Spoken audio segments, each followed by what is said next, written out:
ദൈവനാമത്തിന് മഹത്വമുണ്ടായിരിക്കട്ടെ. കൊല്ലം സെൻറ്റർ മാർത്തോമാ യൂണിസഖ്യത്തിൻ്റെ ആഭിമുഖ്യത്തിൽ നടന്നുവരുന്ന ക്രിസ്മസ് ടോക്സ് എന്ന വചന ശൃംഖലയുടെ 22-ാം അധ്യായത്തിലേക്ക് കർത്തൃനാമത്തിൽ ഏവരെയും സ്വാഗതം ചെയ്യുന്നു.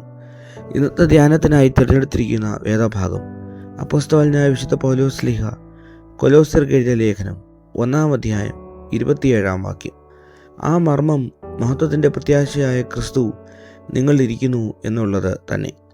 ഇതുവരെ ആർക്കും വെളിപ്പെടുത്തി കൊടുക്കാതെ ദൈവം പ്രത്യേകം സൂക്ഷിക്കുന്ന രഹസ്യത്തെയാണ് മർമ്മം എന്ന് പറയുന്നത്.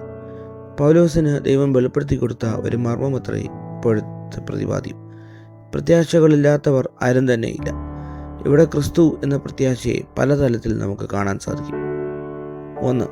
ലോകത്തിൻ്റെ പ്രത്യാശയായ ക്രിസ്തു. സാത്താന്യ ബന്ധനത്തിൽ നിന്ന് മനുഷ്യവർഗത്തിന് വിടുതൽ നേടിക്കൊടുപ്പാൻ ദൈവത്താൽ അയക്കപ്പെട്ട ഏക പ്രത്യാശയാണ് ക്രിസ്തു.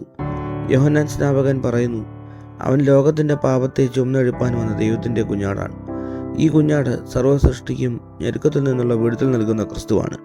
ലോകത്തിൻ്റെ എല്ലാ പ്രതീക്ഷയും അവനിലാണ്. 2. ഇസ്രായേലിൻ്റെ പ്രത്യാശയായ യേശു ക്രിസ്തു. ദൈവാലയത്തിൽ വെച്ച് ശിശുവായ യേശു കുഞ്ഞിനെ കയ്യിലേന്തിയ ശിമയോൻ ആത്മനിറവിൽ പാടിയത് അവൻ ഇസ്രായേലിൻ്റെ മഹത്വമായവനാണ് എന്നാണ്.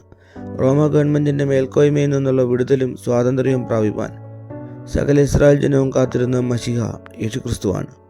മശിഹ വന്ന് ഐഹികമായ ഒരു സാമ്രാജ്യം സ്ഥാപിക്കുമെന്ന് വിശ്വസിച്ചതിനാലാണ് അവർ മശിഹായ്ക്ക് വേണ്ടി കാത്തിരുന്നത്. ഇസ്രായേലിൻ്റെ എല്ലാ പ്രതീക്ഷകളും അവനിലായിരുന്നു. ഐഹികമായ ഒരു രാജ്യം സ്ഥാപിക്കുന്നതിനപ്പുറം ദൈവിക രാജ്യം സ്ഥാപിക്കാൻ വന്ന അവനിലായിരുന്നു അവരുടെ എല്ലാ പ്രത്യാശയും. 3. പുതിയ നിയമസഭയുടെ പ്രത്യാശയായ യേശുക്രിസ്തു. മനുഷ്യവർഗത്തിന് പാപത്തിനു വേണ്ടി മരിച്ച ക്രിസ്തു ദൈവത്തിൻ്റെ പുതുജീവനോടെ ഉയർത്തെഴുന്നേറ്റു. അവൻ പിതാവിൻ്റെ സന്നിധിയിൽ മഹാപുരോഹിതനായി നമുക്ക് വേണ്ടി ജീവിക്കുന്നു.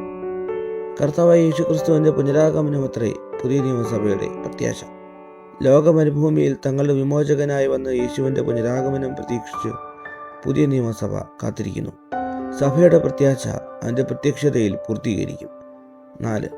മഹത്വത്തിൻ്റെ പ്രത്യാശയായ ക്രിസ്തു.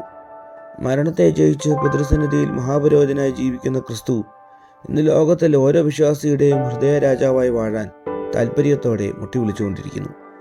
ആര് തങ്ങളുടെ ഹൃദയം അവനു വേണ്ടി തുറന്നുകൊടുത്ത് അവനെ സ്വാഗതം ചെയ്യുന്നുവോ അവരുടെ ഹൃദയത്തിൽ മഹത്വത്തിൻ്റെ പ്രത്യാശയായി ക്രിസ്തു വാഴുന്നു.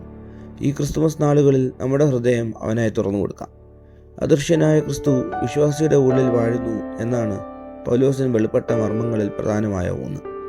എന്ത് പ്രതികൂലം വന്നാലും അത്യുന്നതൻ്റെ വിശുദ്ധ നിവാസമായ വിശ്വാസിയുടെ ഹൃദയം കുലുങ്ങിപ്പോകുകയില്ല. ദൈവത്തിൻ്റെ പരിശുദ്ധാത്മാവ് ക്രിസ്തു ഉള്ളിൽ വസിക്കുന്ന ഹൃദയത്തെ സന്തോഷിപ്പിക്കും.